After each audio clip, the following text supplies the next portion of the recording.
All right.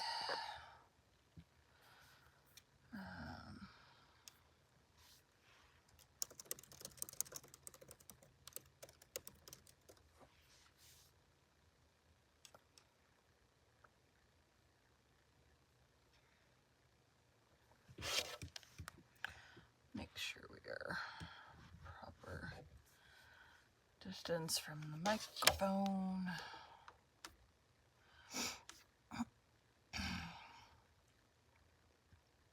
Do the same, record a chapter, get the rest of my recording day done, and see if I have time to record more.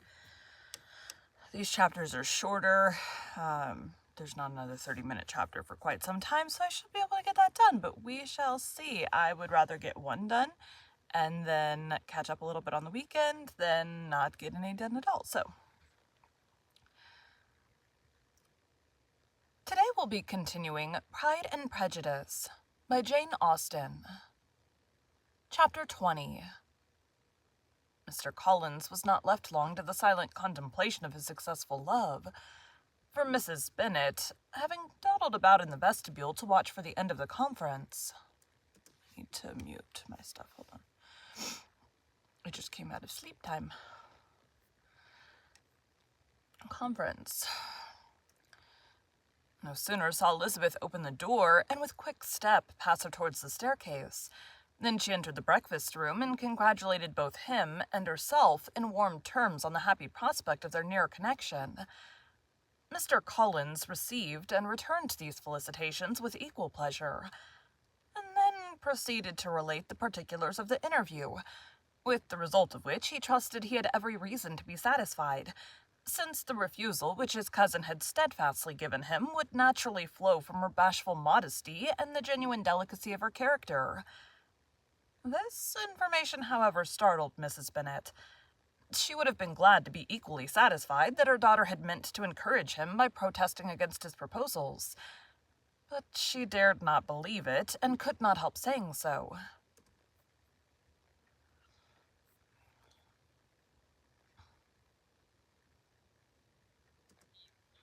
You allude. My dear Mr. Bennet. But depend upon it, Mr. Collins, she added. Don't know why I did it like that. But depend upon it, Mr. Collins, she added, that Lizzie shall be brought to reason. I will speak to her about it myself directly. She's a very headstrong, foolish girl, and does not know her own interest, but I will make her know it. Pardon me for interrupting you, madame, cried Mr. Collins. But if she is really headstrong and foolish, I know not whether she would altogether be a very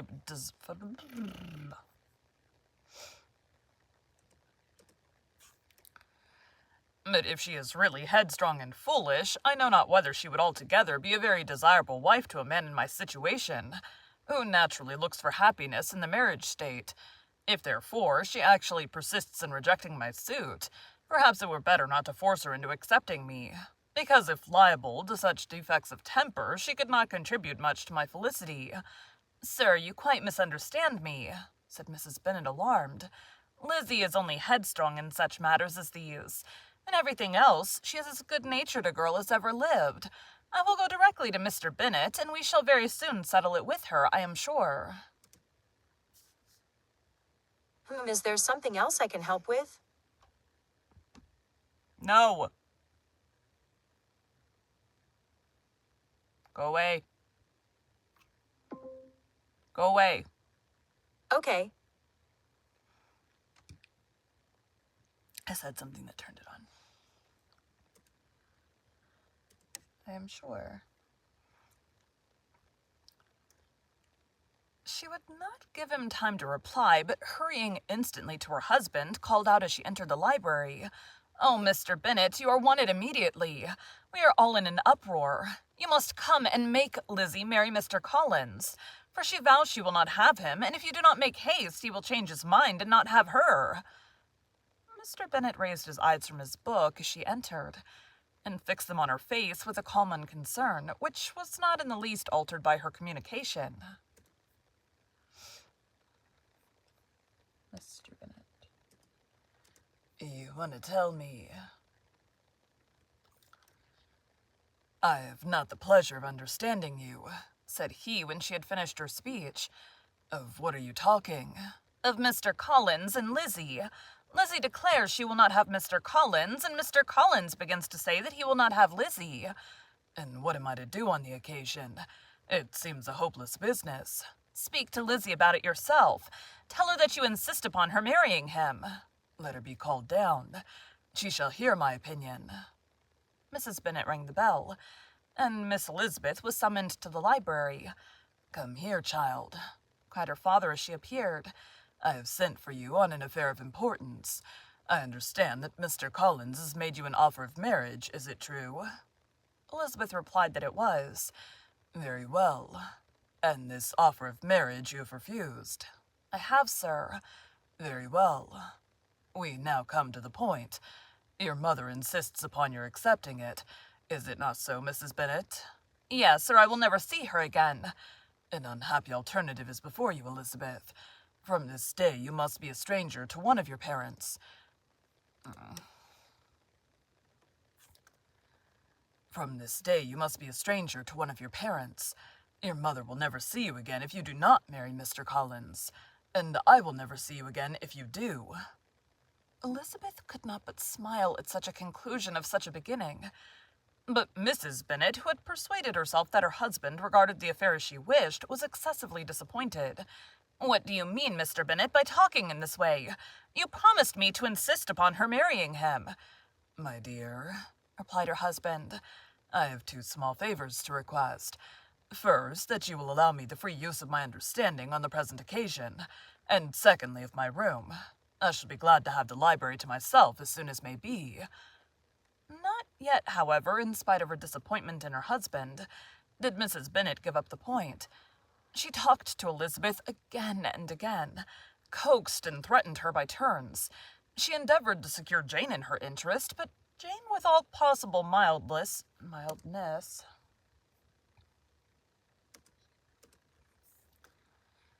She endeavored to secure Jane in her interest, but Jane, with all possible mildness, declined interfering. And Elizabeth, sometimes with real earnestness and sometimes with playful gaiety, replied to her attacks. Though her manner varied, however, her determination never did. Mr. Collins, meanwhile, was meditating in solitude on what had passed.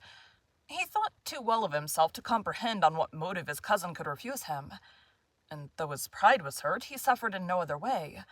His regard for her was quite imaginary, and the possibility of her deserving her mother's reproach prevented his feeling any regret. While the family were in the confusion, Charlotte Lucas came to spend the day with them. She was met in the vestibule by Lydia, who, flying to her, cried in a half-whisper, Lydia.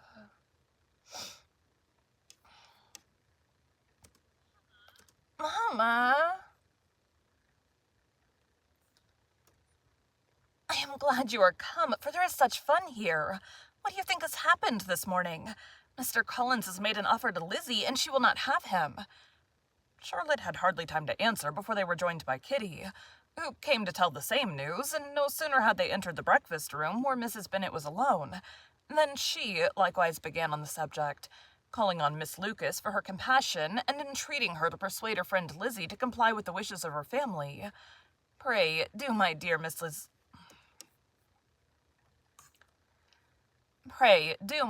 Lucas, she added in a melancholy tone, for nobody is on my side. Nobody takes part with me. I am cruelly used. Nobody feels for my poor nerves. Charlotte's reply was spared by the entrance of Jane and Elizabeth. Aye, there she comes, continued Mrs. Bennet, looking as unconcerned as may be, and caring no more for us than if we were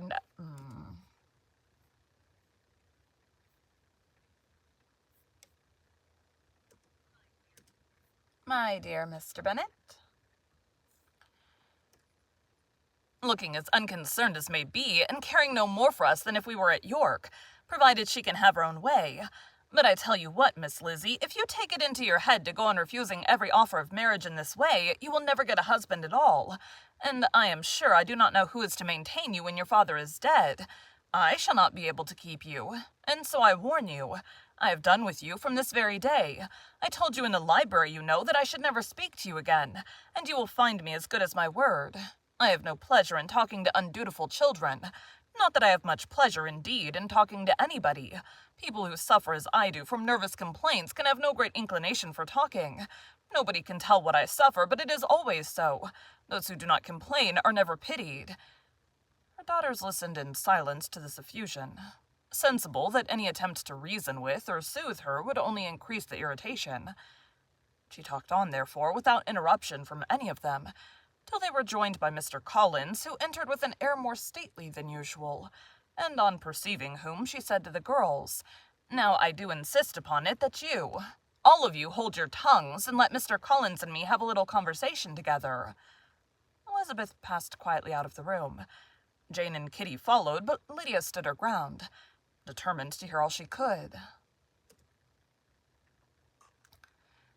And Charlotte, detained first by the civility of Mr. Collins, whose inquiries after herself and all her family were very minute, and then by a little curiosity satisfied herself with walking to the window and pretending not to hear. In a doleful voice, Mrs. Bennet thus began the projected conversation. "Oh, Mr. Collins, my dear madam," replied he, "let us be forever silent on this point. Far be it from me," he presently continued, in a voice that marked his displeasure, "to resent the behavior of your daughter. Resignation to inevitable evils is the duty of us all, the peculiar duty of a young man who has been so fortunate as I have been in early preferment, and I trust I am resigned. Perhaps not the less so from feeling a doubt of my positive happiness that my fair cousin honored me with her hand, for I have often observed that resignation is never so perfect as when the blessing denied begins to lose somewhat of its value in our estimation. You will not, I hope, consider me as showing any disrespect to your family, my dear madam, by thus withdrawing my pretensions to your daughter's favor without having paid yourself and Mr. Bennet the compliment of requesting you to interpose your authority in my behalf.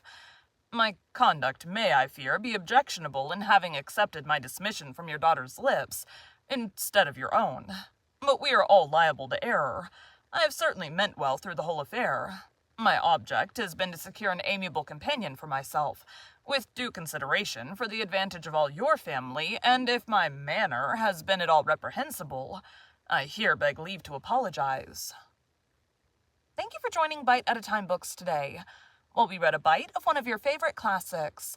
Again, my name is Bree Carlile, and I hope you come back tomorrow for the next bite. I think I messed that up.